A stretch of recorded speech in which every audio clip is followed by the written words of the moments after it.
Como diz o ditado, quem não é visto não é lembrado. E o profissional da saúde tem sentido isso na pele.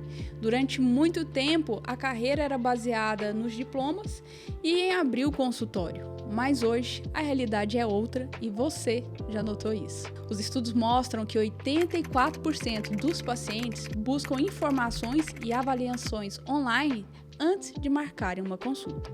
O Instagram virou a nova sala de espera. Meu nome é Rafaela Lopes e seja bem-vindo a essa nova era.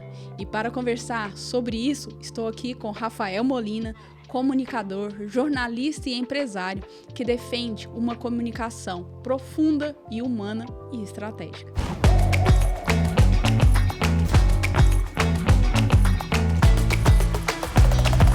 Rafa, primeiramente gostaria de agradecer a sua presença. Finalmente nossa agenda bateu, deu certo. Verdade, tem 2 semanas que a gente está tentando, né? Tentando organizar. Deu certo. O prazer é todo meu. E obrigado, né? Hoje vamos falar sobre comunicação na saúde. Você é um ótimo comunicador, me sinto até assim acanhada, gente. Obrigado. É Imagina. muito top. Imagina, vamos tocar essa bola aqui. Gravação dele, muito boa. Queria começar, Rafa, perguntando quem é o Rafa por trás da câmera. Cara, é muito parecido com o Rafa na frente das câmeras, até porque eu acho que a receita é essa. Eu, particularmente, me cansei de vidas photoshopadas, de vidas editadas, de ver posts onde parece que todo mundo está nas melhores viagens, com os melhores amigos, com a melhor pele, e a gente sabe que por trás daquele sorriso tem um bando de gente com crise de ansiedade, deprimida. Então, eu sou a favor de desconstruir e se entregar mais de verdade. Então, eu venho bem orgânico, bem visceral para frente da câmera. É bem parecido.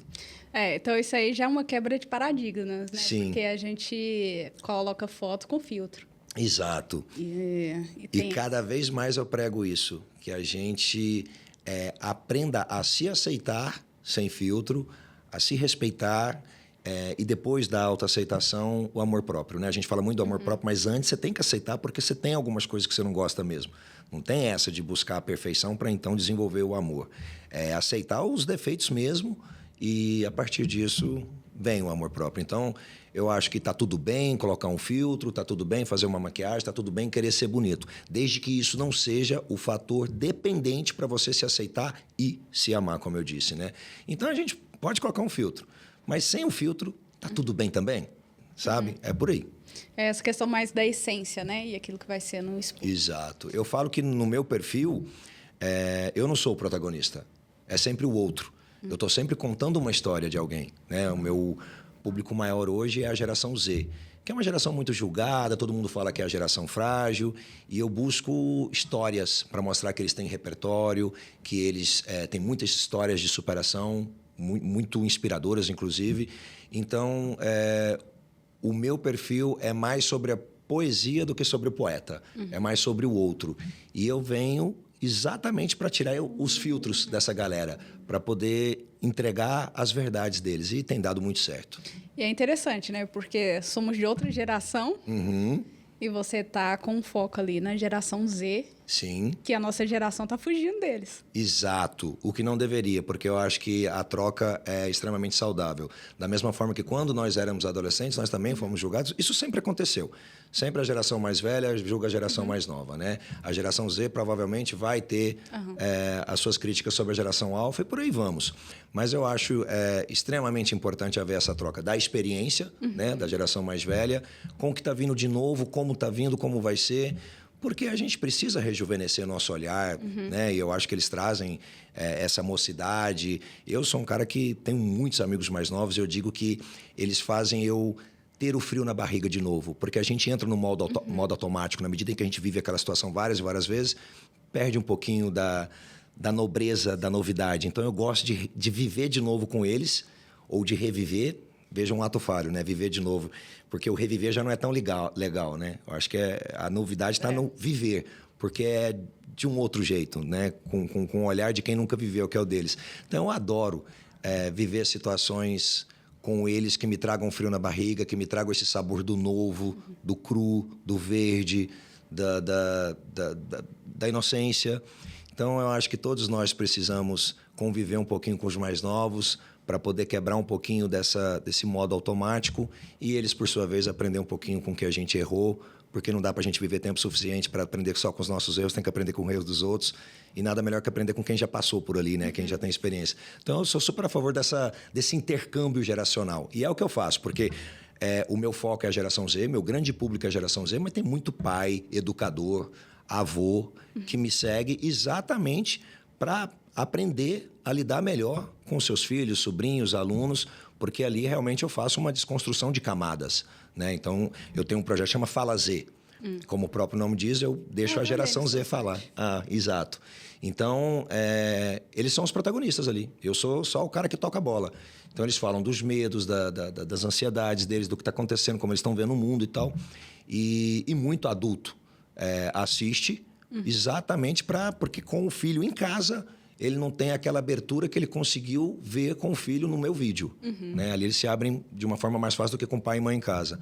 Então, é uma mistura geracional no meu perfil mesmo. Então, tem muita gente mais velha assistindo para poder aprender a lidar mais com essa galera. É visceral, assim, orgânico, cara. Eu tenho um jovem mesmo dentro de mim. Eu não preciso me preocupar muito no jeito de falar, de vestir. Faz parte da sua personalidade. É muito da minha personalidade mesmo, assim. Ter uma autoridade que vem da minha experiência. Então, reconheço que a minha idade faz com que eu desenvolva essa liderança. Então, eu tenho essa idade, não fujo disso, não fico tentando ser jovem. Mas eu tenho uma linguagem que naturalmente flui entre eles. Eu acho que é por isso que traz essa naturalidade até quando você posta alguma coisa, porque é quem você é fora, né? E na frente das câmeras. Eu achei interessante que você falou o termo, né? Que nossa geração acha que a nossa é melhor. Tem um termo sobre isso, né? Chama snobismo cronológico. Não sabia. Snobismo cronológico. É uma fundamentação que termo teórica. Horroroso, né? Snobismo já é uma coisa que a gente não gosta de gente snob, né? Olha, eu não sabia.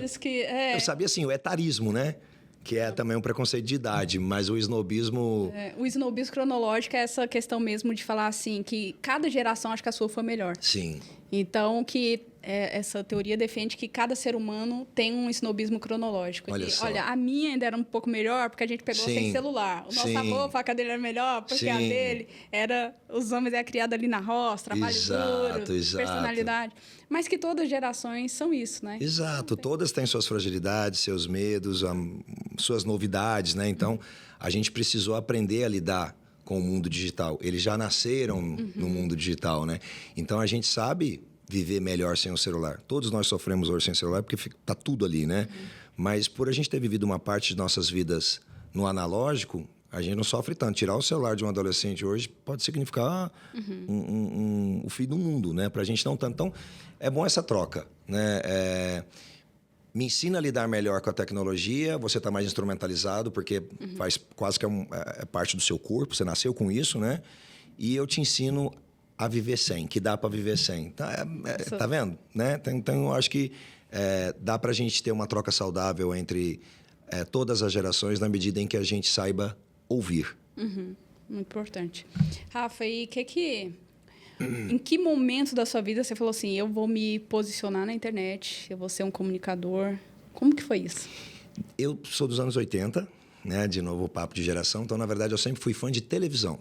Eu sou geração Xuxa, eu achava incrível aquela mulher descer de uma nave, ter aquela galera em volta dela e tal.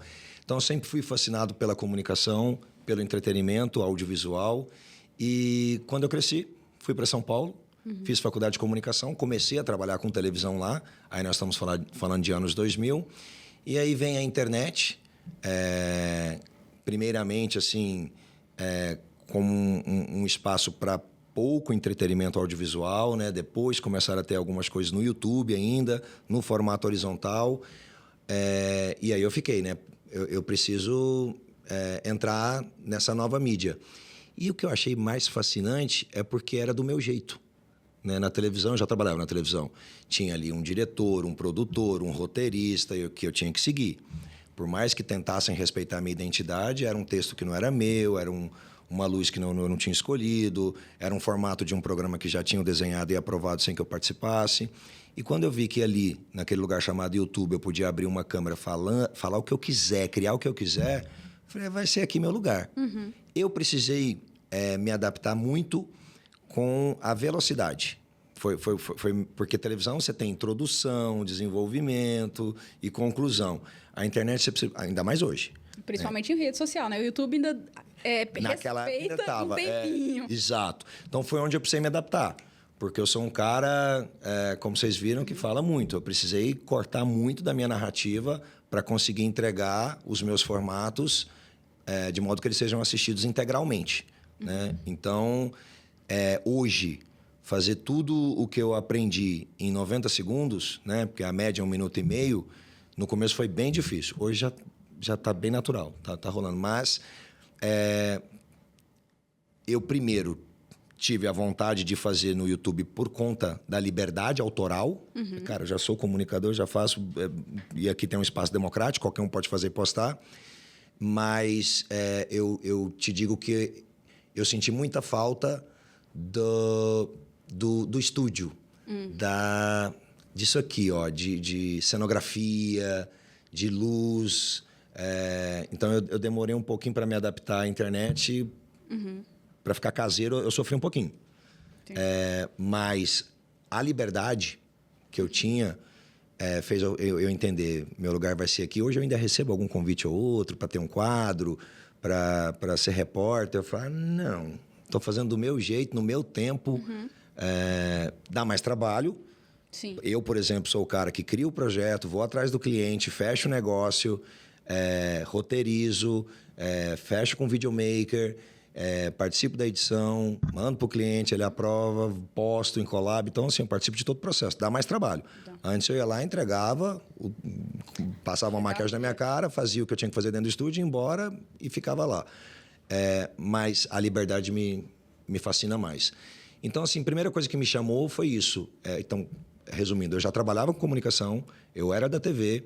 Quando eu vi que eu poderia fazer um conteúdo para a internet, o que mais... me seduziu foi liberdade.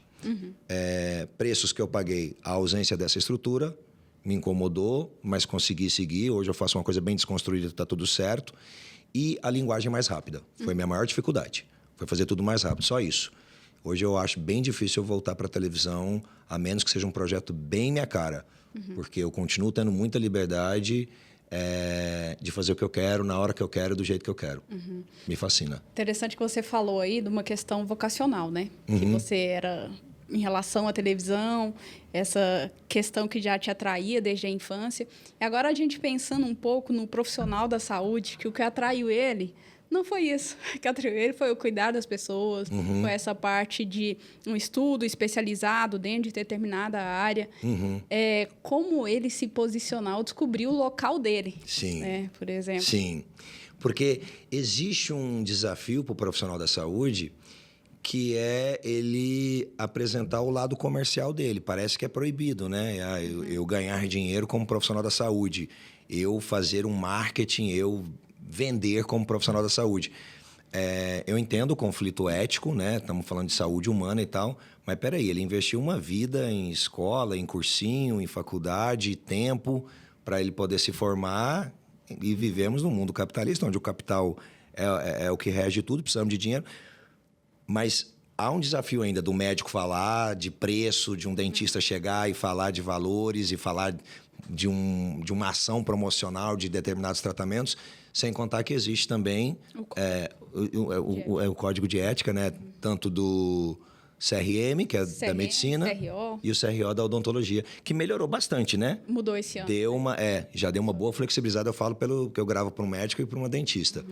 Mas eu acho que o desafio maior para esses profissionais é isso. Quero comunicar, preciso vender, mas isso tem que ser de uma maneira, como é que eu vou dizer assim, quase que subliminar, né? Você pode anunciar a clínica, mas não pode anunciar o profissional, né? O profissional tem que entrar de uma maneira mais informativa. Principalmente se for clínica, né? Porque se fosse pessoa que é o marketing do profissional e não da clínica, você consegue fazer. Mas quando é clínica, eles não focam em um só profissional. Sim. Porque existe uma rotatividade profissional. Sim. Então, às vezes, você investiu muito naquela pessoa e as pessoas que vêem aquele conteúdo daquele médico vai em qualquer lugar por causa daquele médico. Não está indo na clínica. Exato. Está indo por causa do profissional, né? Exato. Aí falam, o cara quando é bom não precisa fazer mídia. Cara, mas para descobrirem que ele é bom, Ele tem que ter algum mecanismo... Tem que ser descoberto. Exato. Para ele ser descoberto, ele tem que ser apresentado de alguma forma, né? O que eu não concordo, que é uma opinião pessoal, é, por exemplo, isso é recente, semana passada eu vi um profissional da saúde fazendo uma dancinha, estão dizendo por aí que não sei o que é legal. Será? Né? Essa trend rolou. Eu acho que ele está jogando a carreira dele no lixo, na minha opinião, sabe? Isso para mim não me faz ter vontade de ir no consultório dele, muito pelo contrário. Mas eu entendo que é uma estratégia de marketing, que ele entra numa trend, ele aparece para mais pessoas e ok. Agora, a minha visão sobre um profissional da saúde é de, assim, que eu espero, né? Pode ser preconceituoso isso, não sei, mas eu espero um posicionamento mais elegante, mais discreto, mais formal. Eu conecto a saúde a um ambiente de mais seriedade. Mas quem disse que esse cara fazendo a dancinha não é um grande profissional? Nada a ver. Eu tô revelando com preconceito. Mas ele se posiciona para ser visto, né? Eu também tenho esse mesmo ponto.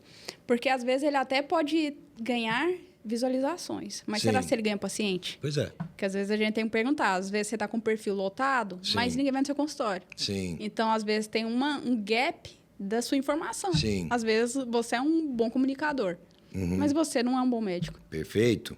Assim como teve uma fase, eu acho que passou, das blogueiras, né? Antes e depois, e aí esses médicos, especialmente na área de estética, né? Dermato, medicina estética, muita blogueirinha fazendo procedimento. Teve o boom, nossa, eu sigo ela, se ela vai lá, ela é bom, então eu vou. Mas depois começou a rolar o seguinte, isso é tudo permuta. Essas meninas não estão indo lá porque é bom, elas estão indo porque elas estão ganhando. A galera começou a sacar, porque ela saía de um lugar e ia para outro, uma hora estava numa dentista, uma hora estava em outro. Então é só um interesse na permuta e não porque realmente lá é bom. E aí esvaziou um pouquinho esse mercado. Essas clínicas começaram a manter uma influenciadora só, para ter uma identidade, para ter uma cara. Então, é isso, assim, é sobre você se colocar no lugar do paciente. Ele vai vir porque a blogueira que ele segue está vindo, ou ele vai vir porque eu consegui mostrar que o meu procedimento é bom, né? Então, que eu tenho competência para fazer. Exato. E aí eu imagino que seja mais difícil tentar pensar fora da caixa quando se fala de saúde, não tem muito com o que fazer. Eu acho que, na minha opinião, assim, experiência, sabe? Assim, você falar da experiência no seu consultório. Então, que seja com o influenciador ou que seja o próprio profissional, mostrando a experiência desde a recepção, o cafezinho, a recepcionista, dentro do consultório, você conseguir se imaginar naquele lugar, através das redes sociais, você já ambientar como ele vai se sentir lá dentro, eu acho o canal. Eu sou a favor de humanizar tudo, né? É um verbo que eu mais conjugo, assim, humanizar. Então, eu acho que menos é mais e trazer experiências de pacientes para a gente olhar, se identificar e ter vontade de estar lá. Não dancinhas, não trends, não influenciadoras que a gente já sabe que está lá só porque ganhou. Acho que o caminho hoje é esse, assim, uma coisa de experiência. Eu tenho um médico, por exemplo, que eu tenho uma lesão no plexo braquial e aí estava muito difícil achar um especialista nessa área aqui em Goiânia. Eu comecei a procurar na internet, especialista em lesão de plexo braquial. E achei um médico lá em São Paulo e a primeira coisa que eu fiz foi olhar o Instagram inteiro dele. Aí. E o que ele tinha lá era explicando a lesão de plexo, mostrando cirurgias que ele tinha feito, mostrando a reabilitação de paciente, tudo voltado ali, remédio para dor normalmente tem que ser ou opioide, ou dentro disso, por causa disso, disso e disso, a gente veio para cá. Então, ele foi trazendo tanto conhecimento que eu já estava saturada. Aí eu falei assim, eu acho que esse cara sabe. Boa. Peguei um avião, gastei 10 mil na consulta. Mas foi num cara que mostrou que tem autoridade no assunto. E resolveu. Aí. E eu falei, nossa, e resolveu. Tipo assim, com medicação. Maravilhoso, perfeito. Aí a gente feio, viu? O Instagram dele feio, mas o conteúdo era o Instagram era feio? Horrível, mas o conteúdo dele era muito bom. Os vídeos eram bons, porque não tinha capa, não tinha nada. Ele grava, Tá. E vai colocando. Então eu olhei assim, eu falei assim, nossa, eu podia tanto ter só uma equipe para fazer as Para fazer a estética, né? Ia ficar concordo. perfeito. Concordo, eu também acho. Ainda mais quando fala de saúde, Ainda por cima, eu acho que a estética mais limpa, melhor. Agora, aí nós estamos falando de uma... como é que eu posso dizer? Uma audiência ativa. Você foi atrás de um tratamento específico, né? E o médico que quer apresentar tratamentos novos... Isso acontece mais na área de estética mesmo, né? Chegou uma tecnologia nova, chegou um aparelho novo, ele não vai esperar quem tenha... Ir atrás, né? O paciente não está com dor, né? Exato. Minha pele tem acne, eu vou pesquisar. Então, ele tem que fazer uma coisa ativa mesmo, né? Ele tem que apresentar aquilo. Então, acho que o desafio é esse. Ele tem uma especialidade nesse tipo de dor. Acho mais tranquilo ele postar um vídeo de qualquer jeito, porque quem pesquisar essa dor vai atrás, vai cair lá e vai ficar bom. Mas e quem quer promover algo espontaneamente? Né? Aí está o desafio. Então, você acha que existe posições diferentes Sim. para profissionais de saúde diferentes? Exato. Né? Então, Perfeito. por exemplo, o neurologista, ele mostrando o que ele faz, a cirurgia, os tratamentos, às vezes pode ser suficiente ele ter essa informação, né? Sim. Bem clara. Sim. No site, mas às vezes uma pessoa de estética, igual você falou, que está concorrendo com várias pessoas, Exato. expondo seus produtos. Exato. Às vezes o mercado Exato. muda o posicionamento. E é isso. Tem que pensar isso na hora de escolher a especialidade. Aí eu gosto de testemunhos, eu gosto do paciente falando, não só o antes e depois, aí a foto, ele contando, aí volto para a palavra experiência. Ele contando a experiência dele com aquele médico, isso para mim conta muito. E aí, de repente, eu nem estou atrás de um tratamento, por exemplo, contra cicatriz de acne, mas eu vi uma menina falando, gente, olha, eu procurei 10 anos alguém para tratar minhas acnes, porque eu queria casar com a pele de bebê. Já parei para assistir o vídeo, falei, peraí, não estou atrás, tá? Mas ficou pele de bebê, eu também quero. E aí, por causa disso, eu fui atrás de um tratamento que eu nem buscava. Mas soube me puxar na primeira frase com uma menina real, mostrando um tratamento real, falando de um problema real. Eu quero casar e quero estar mais bonita. Isso chama atenção mesmo, que a gente sabe que as noivas querem performar uma estética melhor. Então, eu acho que é isso. É o gancho, a verdade, a entrega, a rapidez, a primeira frase, os 5 segundinhos que segura. Tem que aderir a tudo isso. Porque aí você não espera a pesquisa, por exemplo, da cicatriz de acne. Você espontaneamente... É igual a gente está no supermercado para comprar arroz, mas na hora que você está na fila do caixa, na gôndola tem um monte de chocolate, você não foi para procurar o chocolate. Mas você olha, está ali do lado, você está esperando o caixa te chamar, você acaba levando. Então, eu acho que você tem as estratégias para se colocar no topo do Google para algumas pesquisas e tal, e tem as coisas que você tem que catar o paciente com uma boa divulgação, respeitando os critérios éticos, né, que demandam aí tanto o CRM, os conselhos, quanto, eu acho que, o bom senso mesmo, né? E eu acho que o médico da parte de estética sofre muito porque tem esteticista, tem vários profissionais, né? A menina do salão de beleza que já faz alguns procedimentos com tecnologias que é falar, eu vou fazer com um médico que cobra o triplo do que essa aqui. Então, eu acho que ele sofre um pouco com isso. E aí que eu falo, informação. Eu acho que um médico que fala bem, que ele mesmo consegue se posicionar, está feito. Eu acho que essa questão de vários profissionais, às vezes tem, normalmente, né, até fazem porque tem uma licença legal para fazer, mas eles têm, às vezes, uma licença para fazer, mas não para resolver se der problema. Isso. Então, aí é um diferencial, Exato. Porque às vezes ele faz, mas Sim. se der uma necrose, se der um problema, Exato. quem vai resolver vai ser seu dermato. Perfeito. Não vai ser ele. Eu tive um convite de um profissional da saúde, ele é nutrólogo, mas ele também tem alguns atendimentos na área de estética. Ele tem algumas tecnologias para a pele, facial e corporal. E o projeto que eu levei para eles, foi no final do ano passado, foi de levar mulheres reais, sem ser aquela blogueirinha da beleza padrão. Né? Então, negra, uma mulher mais velha, uma mulher recém-separada, que encontrou na estética ali uma ferramenta para exatamente resgatar a autoestima. Uma paciente que não tinha tantos recursos financeiros, mas com o pouco que ela tinha, ela conseguia fazer algumas coisas ali e ficava linda. E é meio campanha da Dove. Né? Eu juntei essas mulheres reais para contar suas histórias, cada uma contou separadamente. Depois eu promovo um encontro delas ali na recepção da clínica, e aí elas ganham um espumante, a gente montou uma mesa, aí vem o doutor, deseja um feliz ano novo para elas, e cada uma conta o que o doutor melhorou na vida delas. Então, eu sou a favor disso, de novo, né? Do real. E humanizado, né? Isso me fideliza ao médico. Não necessariamente o melhor tratamento, mas um cara que me vê como ser humano, um cara que ouve minha história, um cara que cuida dessas mulheres como esse profissional cuidou. Eu nem pesquiso outro médico. Ele tende a ter eu como paciente de maneira fiel só pela conexão humana. E não pelo perfil mais bonito, pelo número de likes ou pela blogueira que está lá. Mas hoje eu acho que as pessoas também estão procurando cada vez mais isso, sabe? Uma conexão de alma mesmo, sabe? Para além dessa estética digital.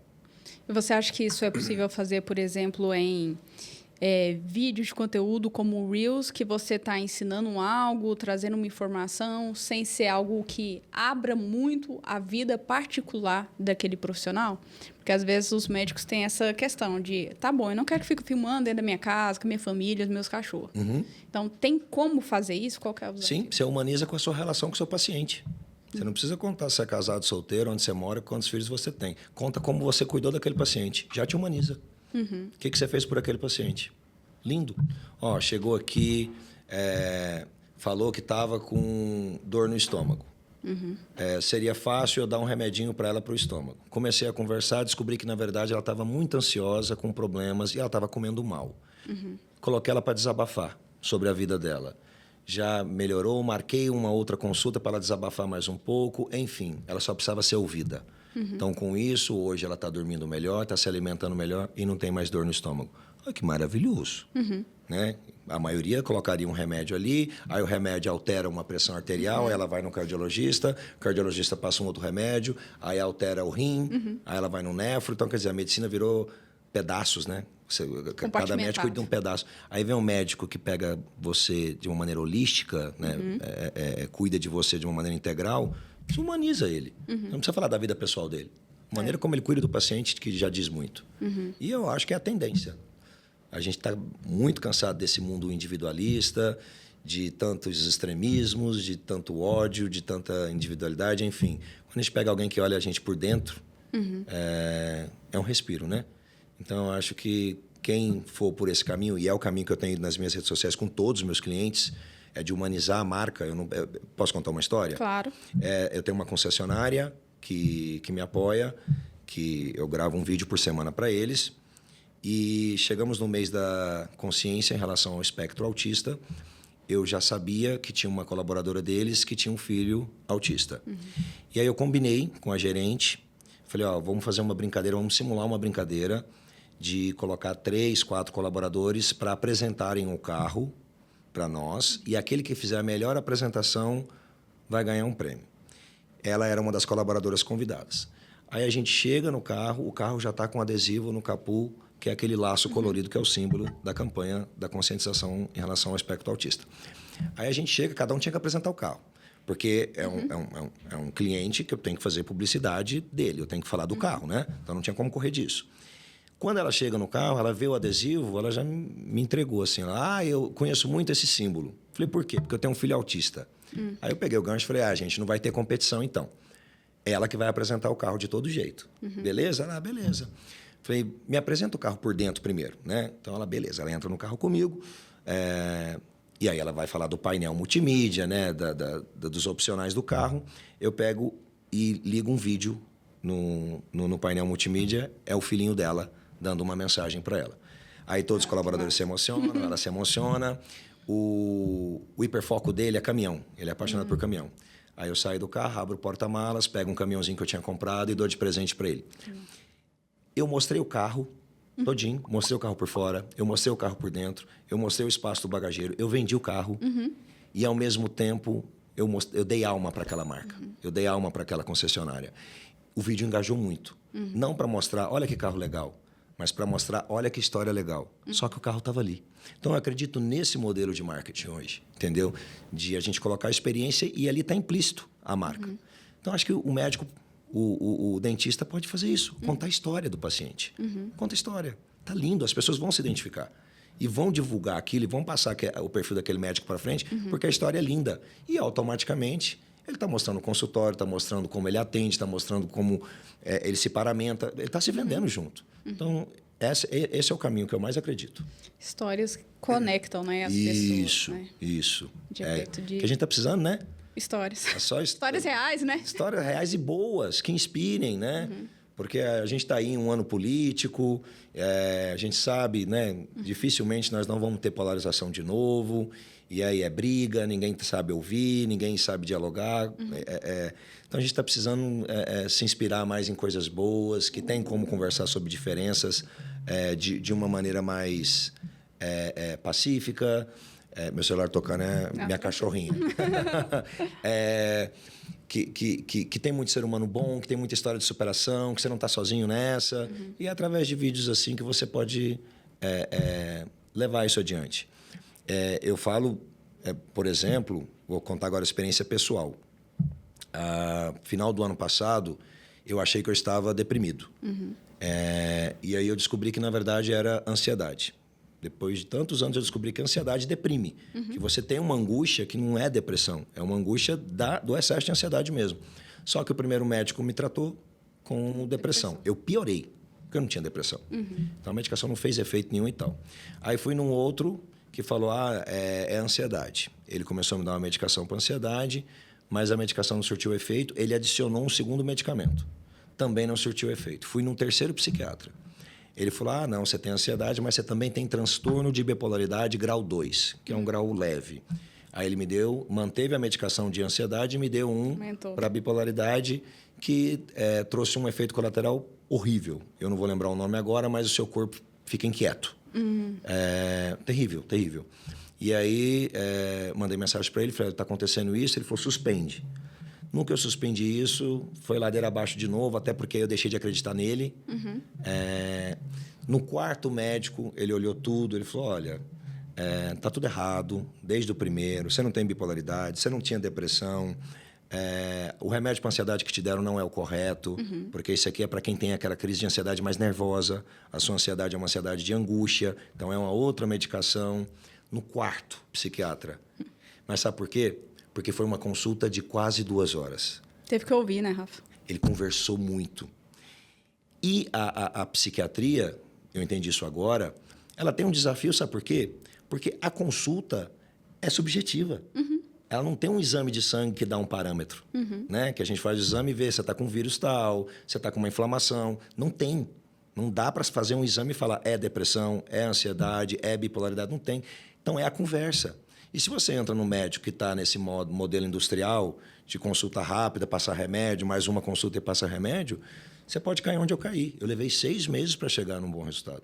Ainda bem que eu sou um cara que tem uma boa estrutura emocional, tem uma família, uma rede de apoio. Mas num caso mais grave, quem sabe essa pessoa não chegava nem no terceiro médico. Né? A gente sabe, infelizmente, depressão mata, cara. É um câncer da alma. Então, eu contei essa história. Eu abri, falei, eu preciso falar isso mesmo, que não é muito minha pegada, falar da minha vida pessoal. Mas eu abri porque eu falei, pode ter mais gente passando por isso. E veio uma enxurrada de gente, falando, nossa, eu estou tratando como depressão, então é isso. Nossa, estou me tratando como bipolaridade e não melhora. Eu falei, tá vendo? Cuidado. Infelizmente, tem médicos que olham você como mercadoria e querem manter você refém deles em consultório, não querem trabalhar de uma maneira que tenha uma previsão de alta. Eu sei que nem todo paciente realmente pode ter alta, a gente vai ter que tomar remédio o resto da vida e tal. Mas o meu caso, ele já disse, o seu caso é uns 5 anos no máximo, por exemplo. Adorei ouvir isso, né? E, então, assim, o pessoal está doente, sabe? A questão da saúde mental precisa ser mais falada. E pessoas que você olha nas redes sociais, sempre sorridentes, saindo para... Eu mesmo. Se você olhar meu conteúdo nesses 5 meses que eu fiquei ruim, você não fala que eu estava com angústia. Você não fala. Porque eu estou ali gravando com a galera, eu estou em festa e tal. Mas por dentro eu estava acabado. E quando eu abri, eu vi que tinha muita gente do mesmo jeito. Sorrindo para todo mundo, machucado por dentro. Então, acho que a gente está precisando se abrir mais, se colocar mais, falar mais das nossas dores, entendeu? Sem sensacionalismo, porque ninguém também quer ficar vendo sangue escorrer. Mas contar a experiência do jeito que eu contei... vai arrumar um monte de conexão. Então, acho assim, fala-se muito do excesso do uso de telas. Falo, o problema não está na tela. problema está no que você consome. Porque tem muita coisa boa nessa tela. Modéstia à parte, meu conteúdo. Eu já fiquei mais de hora descendo vídeo e quando eu terminei, eu olhei para mim mesmo e me perguntei o que eu trouxe de novo para mim. O que eu agreguei a mim? Nada. Mais de hora. Nada. Dei umas risadas, vi umas dancinhas, gente bonita, nada. Eu sei que meu conteúdo, você fica 10 minutos, você vai ter um monte de história legal. Então, eu acho assim, o problema não está na tela, está no que você está escolhendo consumir. Então, acho que a gente está precisando humanizar mais, colocar mais histórias de verdade e ter mais conexões desse nível para a gente entender que isso aqui pode salvar. É bem interessante isso que você falou da conexão, né? Eu tive até uma experiência um dia desses. Eu nem uso assim o meu Instagram pessoal mesmo, basicamente, que eu divorciei há pouco tempo, aí eu tinha bloqueado. E aí eu peguei, divorciei, fiquei 6 meses morando sozinha, aí deu aquela depressão, eu falei, não, vou voltar para casa dos meus pais. E aí eu não postava nada, assim. Aí eu peguei e criei um TikTok, 0 conta, não conhecia ninguém, porque eu cheguei na casa da minha mãe e ela estava arrumando a minha gaveta e brigando comigo. Eu tinha acabado de mudar, ela arrumando minha gaveta, igual que se eu fosse criança, brigando comigo. Eu peguei o celular e falei, cara, eu assistiria isso. Eu gravei e postei assim, depois de voltar para casa dos pais com mais de 30. Coisa assim. E deu 100 mil visualizações em 1 hora. E o pessoal, tanto comentário, mais de 300 comentários. Uma conta que não tinha ninguém, falando, nossa, eu saí da casa dos meus pais é a mesma coisa. Minha mãe pergunta que hora que eu vou voltar, já tô com 40. Exato. Aí eu falei, gente, tem muita gente. Eu falei, eu criei só para fazer um teste, entendeu? Numa coisa simples. De fato, a gente não cresce para mãe. Então, um bando de gente passa por isso. Aí, de repente, você mostrou e tá tudo bem. A mãe, na verdade, ali é só amor, é só um cuidado excessivo e tal. Que bom, né? Que as pessoas estão se conectando mais com isso e menos com ostentação. Eu sei que podem falar mal de mim os seguidores dessas blogueiras da vida aí, mas eu acho de uma breguice essa ostentação num país com tamanhas desigualdades sociais como o nosso. A gente ficar postando, tudo bem ser rico, tudo bem fazer suas festas milionárias e tal, mas isso ser o seu conteúdo principal ali e ver tanta gente curtindo, seguindo isso, eu acho brega, de verdade. Então, a gaveta da mãe brigando porque as calcinhas estão fora do lugar me apetece muito mais. É mãe, engraçado. É sobre o perrengue de voltar para casa, é sobre separação, é isso que a gente precisa mais, sabe? Versus ostentação, não tem nem comparação. Então, eu acho que a gente tem que ir muito, muito mais por aí. E não teve nada de elaboração, não teve câmera, não teve nada. Isso, é o desconstruído. Bolso, E deixa eu te falar, eu trabalho com geração Z, né? Menos é mais para eles.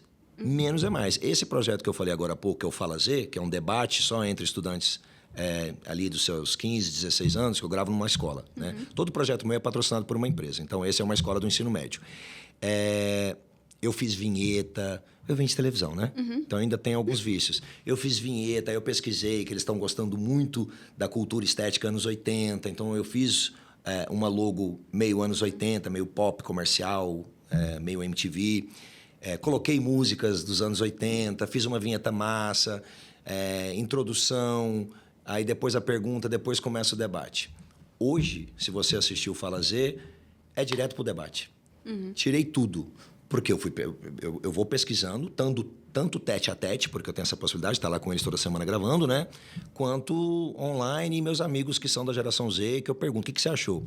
Hoje é direto neles. Você clica lá, não tem vinheta, morro de dó, porque eu fiquei estudando a vinheta, fiquei dias com arte finalista para chegar numa logomarca, mas menos é mais. Então, assim, quem está afim de gravar, não se preocupa. Óbvio, uma luz boa...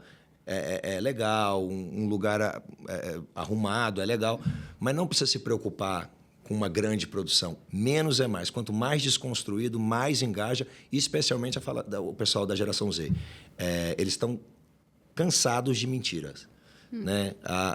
Vou pegar um exemplo aí assim, que está sendo recorrente. Publicações dizendo que eles estão gostando menos de álcool, menos de balada.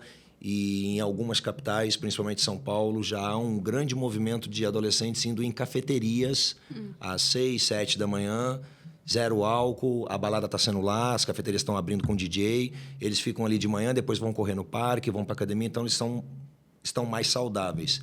Por quê? Porque resolveu ser saudável do nada. Eles atrelaram o álcool a uma fantasia, né? a uma fuga. Né? O álcool, para eles, é querer fugir da realidade, é querer se tornar um personagem A ou B através da indução que o álcool faz na sua cabecinha. E eles gostam mais de verdade. Então, não é porque eu não bebo álcool porque eu quero ser saudável. Eu não bebo álcool porque eu quero continuar lúcido, quero continuar sóbrio, eu valorizo isso. Quero ser eu, né? Quero estar do lado de gente, exato. Então, menos é mais. Pode desconstruir tudo e se entregar de verdade, que é a tendência. De verdade. E como que você acha em relação ao desafio dos conteúdos, né? Porque a gente falou sobre narrativas, de contar histórias dos pacientes, às vezes conseguir até testemunhos dos pacientes. Mas quando a gente, às vezes, tem que abordar um conteúdo que é pesado, às vezes até emocionalmente, se for tipo tratamento de um câncer ou alguma coisa assim, ou também que ele tem um Medicaid obrigatório, que tem alguns termos que tem que ser usado para não ficar errado, assim, aos olhos gerais, ou se vai uma explicação depois. Esse desafio de ser mais denso o conteúdo e, às vezes, até emocionalmente pesado. O que você sugere, assim? Aí eu já acho que ele poderia assumir essa fragilidade, trazendo a cura para ela. Onde eu quero chegar? Para a gente é pesada a morte. Para um médico, não. Nem pode ser. Né? Ele tem que aprender a lidar com isso. Ainda mais no caso de um câncer, um oncologista, ele lida com a morte, né? Rotineiramente. Então, acho que ele poderia começar aí, gente. Eu vou falar de um assunto pesado, que é câncer, que eu aprendi a lidar de uma maneira, não vou dizer mais leve, mas de uma maneira mais prática, pelo menos, porque senão eu ia sofrer muito. E eu vou tentar falar desse caso para vocês de um jeito que seja leve para vocês também. E eu vou precisar usar alguns termos aqui, você falou Medicaid, eu vou traduzir, tá? Então, eu vou falar o Medicaid, traduz. Então, assim, assume essas fragilidades. Cara, eu preciso gravar um vídeo para falar de morte, para falar de coisa difícil e usando termos técnicos que as pessoas não vão entender. De novo, eu vou para o humanizar. Assume, gente, eu estou gravando um vídeo aqui, estou com medo de fazer esse vídeo, porque fala de morte, fala de câncer. Mas eu vou trazer de uma forma... primeiro, por que eu quero falar? Porque é um caso que me chamou a atenção por algum motivo. Ele não vai querer postar um câncer do nada que não deu certo. Então, alguma coisa rolou ali para ele querer gravar um vídeo. Né? Ou deu uma sobrevida maior, ou a paciente estava tratando errada com outro médico, quando veio para ele o tratamento... Alguma coisa, né? Então, nós vamos pegar esse caso só porque tem realmente algo interessante para eu mostrar. No Medicaid eu vou traduzir, então venha para aprender comigo sobre. E na maneira de lidar com um assunto difícil, eu vou tentar instrumentalizar vocês com o que eu aprendi na medicina sobre lidar com morte. Então, assume. Na minha opinião, acho que tem que abrir mesmo. É difícil, mas eu vou tentar facilitar para vocês, porque eu aprendi a lidar com isso. Tem termos que vocês não entendem, mas eu vou ter que falar sobre eles e vou traduzir para vocês. Então, eu acho assim, verdade, verdade, verdade. Cada vez mais. E para o profissional, assim, que fez a faculdade, por exemplo, fez medicina, formou, fez sua especialização, e agora ele se vê nessa questão de ter que se promover online, mas ele tem uma dificuldade de se quer ligar a câmera, de se quer se posicionar. Sim. Aí esse cara tem que contratar alguém. Já aconteceu comigo, de me chamarem por causa disso. Ou porque não consegue, é travado, né? Não sabe projetar uma voz, né? Um cara ótimo dentro de consultório, mas ligou uma câmera, não funciona. Normal, acontece. Ou porque não gosta. Não gosta de aparecer, não gosta de câmera, não gosta de falar, não é minha pegada. Então, aí ele tem que contratar ou um jornalista, ou um paciente que fala bem, ou um influenciador que tenha um perfil, né? Cuidado com as blogueirinhas ou blogueirinhos aí que posta o seu consultório, mas também fica experimentando cachaça no rolê à noite. Eu acho que tira um pouquinho da credibilidade do consultório médico. Então, pega um perfil bom e contrata para falar sobre você, para simular uma entrevista com você, ou para falar sozinho. Enfim, aí sim, terceiriza. Só a favor. Até nessa questão que você falou aí, a gente até vira e mexe muito procurado por clínicas.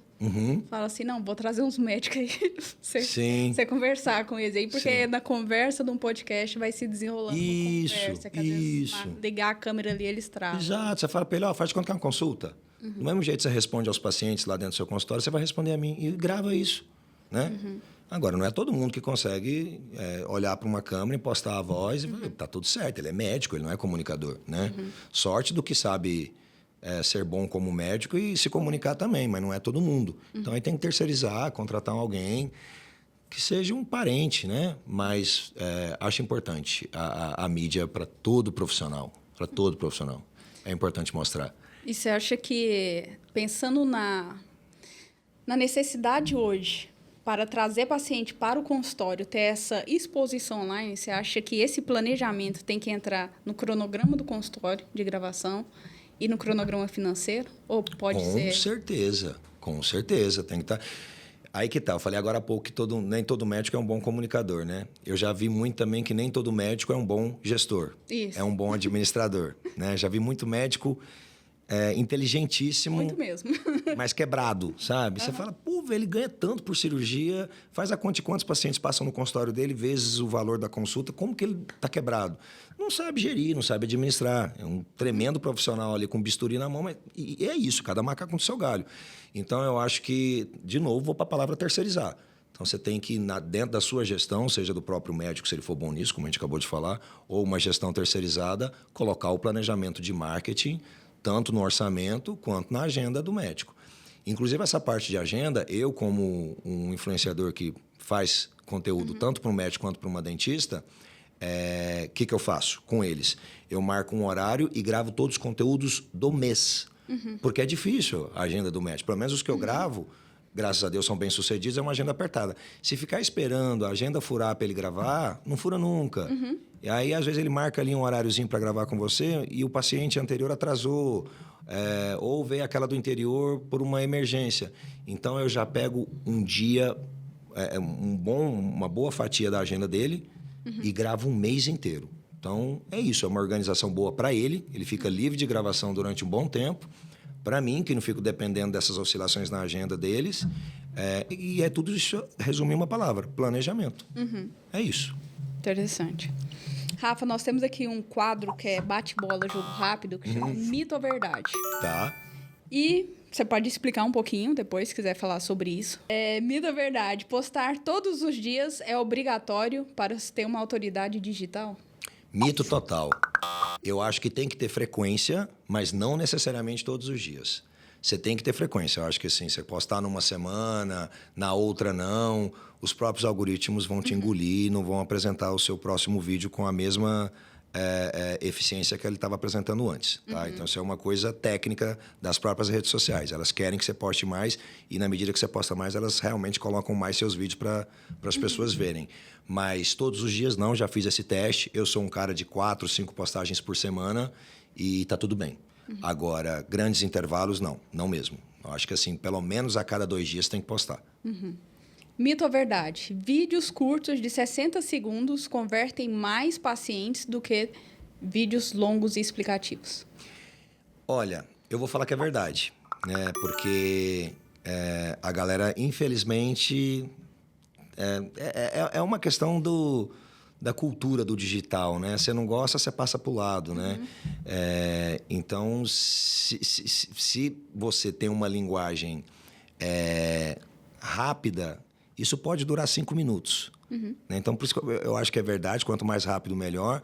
Mas se você consegue fazer um desenvolvimento com uma dinâmica e atiçando sua curiosidade, isso pode virar 5 minutos tranquilamente e a pessoa fica. Mas quanto mais rápido, maior audiência. Fato. Fato. E você acha que dá para trabalhar os dois, por exemplo, usar as redes sociais para criar esse gancho de um vídeo rápido e ele ter um vídeo um pouco maior no YouTube, onde ele explica maior, por exemplo, determinada patologia? Entendendo que são 2 públicos diferentes, sim. São 2 públicos diferentes. Você tem que entender. Lá no YouTube você vai pegar um público e no Instagram você vai pegar outro. Sim. E aí você tem que ver se te interessa esses 2 públicos. Mito ou verdade? Um perfil com poucos seguidores pode gerar mais faturamento no consultório do que um perfil grande? Muito verdade. Muito verdade. Porque a gente volta para aquela parte da conexão real. Você tem 1.500 pessoas que estão com você de verdade, que você tem aquela conexão que eu falei que eu desenvolvo com um médico que mostra pacientes com histórias que me inspiram. Ele não depende, ele nem pode, ele nem consegue ter centenas de pacientes. Ele tem que ter um grupo mais restrito mesmo, porque é todo mundo muito fiel, tá lá uma vez a cada 2, 3 meses. Então, eu acho que conectou, não é sobre números, né? É sobre a manutenção daquilo. Então, não depende mais de mais seguidores, né? Eu acho que menos é mais nesse caso. Eu acho que um médico como que eu fui, um psiquiatra que fez um atendimento de 2 horas, ele tende a ter menos pacientes por dia. Ele não consegue ter muitos pacientes. Então, eu acho que... E o que ele ganha, eu posso falar? O que ele ganhou na minha consulta foi a consulta mais cara que eu paguei na vida. Então, é menos, mas ele ganha mais. Não precisa de muitos seguidores, porque ele nem tem espaço na agenda para isso. Mas ele criou ali, ele estruturou uma forma de trabalhar que se paga com menos pessoas, né?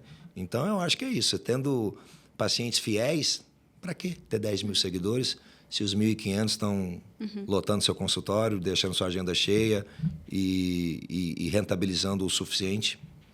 Eu acho, de verdade. É aquela questão também, né? Não é só ter algoritmos e um posicionamento online, se no offline o paciente vai embora e só fala mal. Porque... eu tenho exemplo de empresa que eu trabalho hoje que me contratou em seguida a uma pessoa razoavelmente conhecida aqui em Goiás. É uma influenciadora local, mas ela é conhecida, mais do que eu e tal. Eu posso falar aqui, 50 mil seguidores atualmente. Ela, assim que saiu de lá, na época, ela tinha 6 milhões. Tá? Você até quem é? Tá. No meu primeiro mês, eu converti 4 vendas. No meu primeiro mês, com um vídeo por semana. Ela, nos últimos 4 meses, não tinha convertido uma venda. Mas você ia lá no perfil dela, 6 milhões de seguidores. Você ia nos vídeos dela, milhares de views. Você ia no engajamento e nos comentários, muito baixo. Então, gente, cuidado, né? Ou é seguidor comprado, ou é view comprado, ou de fato é uma galera que segue ela só para ver a vida dela e não está interessada no que ela vê. Ela não tem credibilidade para venda. A galera só quer ver o que ela está fazendo, mas ela não convence pessoas. Então, eu acho que hoje, assim, número de seguidores, ninguém olha mais. É o quanto aquilo está convertendo.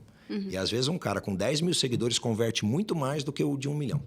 Porque é uma galera fiel a ele, que ele tem uma credibilidade ali, uma galera que acredita em tudo que ele fala, traz muito mais venda para você do que a de 1 milhão. Não tenha dúvida. O último mito ou verdade, o Medcase, que é a linguagem técnica, né? Que a gente... Aprendi essa palavra hoje com você. A gente meio que inventa isso. Gostei. Na área da saúde, a gente fala assim, tira um pouquinho o Medcase que talvez o paciente vai entender, né? O Medcase ajuda a impor respeito e autoridade perante o paciente ou pode gerar mais distanciamento? Eu sou o cara do humanizar, né? Eu já vou para o distanciamento. Eu já acho que vir para a minha linguagem é bem melhor. Demonstra cuidado, demonstra humildade. Ó, você não fez medicina. Então, eu vou descer 2 degraus e aí como é que eu vou falar quem não fez medicina, né? Eu ia falar amador, mas enfim, leigo, achei a palavra. Vou aí no leigo e falar do jeito que você entende. Me aproxima muito mais, me dá muito mais credibilidade nesse cara que teve um cuidado em transmitir do jeito que eu entenda do que um linguajar sofisticado. Até porque o paciente tem que entender, né? Se não entender, é o mínimo, não. É o mínimo, né? Ele está cuidando da minha vida, da minha saúde, eu tenho que sair dali sabendo o que ele pensou sobre mim, o que ele passou para mim. Então, eu acho que enobrece muito mais... É um gesto de humildade. Para mim, isso enobrece muito mais do que o que fala bonito. Aí a gente tem tantos exemplos, né, em várias áreas. Na política, gente que fala bonito, né? E na prática... Advocacia. Aí vai isso, na advocacia. Então para mim, não é sinônimo de liderança, não. Eu acho que a palavra pode convencer, mas o exemplo arrasta. Então, a sua atitude ali de humildade, de traduzir o made case para mim, me ganha muito mais. E nós temos aqui o último quadro, que é a indicação icônica. Vamos imaginar que o mundo inteiro está te assistindo agora e você vai indicar uma coisa. Pode ser um filme, uma série, um estilo de vida, alguma coisa. Tá. Qual seria a sua indicação? Cara, eu vou indicar você olhar, que eu acabei de passar por uma situação de crises, de ansiedade. O que me curou foi me atentar mais a mim. Eu estava buscando muito a felicidade fora, no trabalho, na viagem, naquela amizade, no romance. E, na verdade, a minha criança interior estava de lado. Então, hoje, eu me divirto mais com o Rafinha. E aí, eu compartilho dessa felicidade com a viagem, com a grana, com o trabalho, com os amigos. Não é que a felicidade está lá, a felicidade está aqui. Eu só compartilho com eles. De modo que, se eles saírem fora, resta algo. O Rafinha está aqui comigo ainda.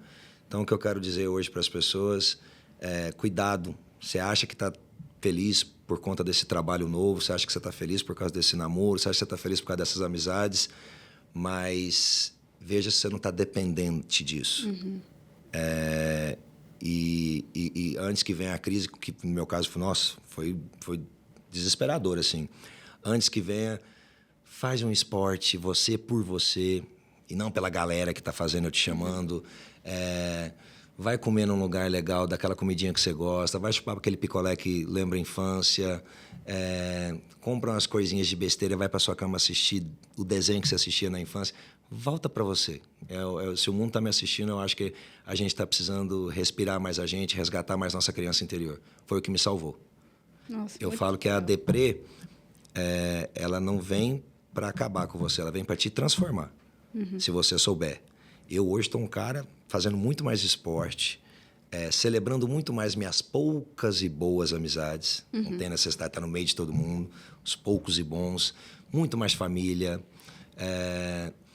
zero relacionamentos carnais, só pelo desejo. Hoje eu quero vibrar conexões de alma mesmo, né, para depois ir para o toque carnal. Então eu saio muito mais maduro, saio muito melhor, mas porque eu fiz esse mergulho. Então é o que eu convido todo mundo a fazer. É cura. Interessante. Hoje, se aparecesse um gênio da lâmpada para mim, falar um pedido só. Em qualquer outra época, eu acho que eu pediria para conhecer o mundo. Eu sou louco por viajar, né? Conhecer o mundo, ou dinheiro. Hoje eu falo, eu quero ter saúde mental para sempre. Porque sem saúde mental, o dinheiro não tem significado, o amor não tem significado, os amigos não têm significado, a mãe não tem... Tudo perde significado. Então, cuide da saúde mental. Vai atrás da sua criança interior, resgata, abraça, chora, reveja, ressignifique, que a vida fica boa. Muito bom. É sobre. Rafa, muito obrigado por esse tempo. Conteúdo rico. Acho que a gente poderia ficar aqui horas conversando sobre isso. Real. Mas eu sei que tem uma agenda aí para você cumprir ainda hoje. Muito obrigado. Obrigado a você. Pela sua presença. Posso deixar meu arrobinha aí? Por favor, deixe seu arroba. Então, quem quiser seguir meu conteúdo cheio de coisas humanizadoras e de muitas verdades, é @RafaelMolina, Rafael com F, Molina normal, um L só, SA, que é de simples assim. Todos os meus vídeos eu encerro falando simples assim, é meio que minha marca. Rafael Molina SA, tô te esperando.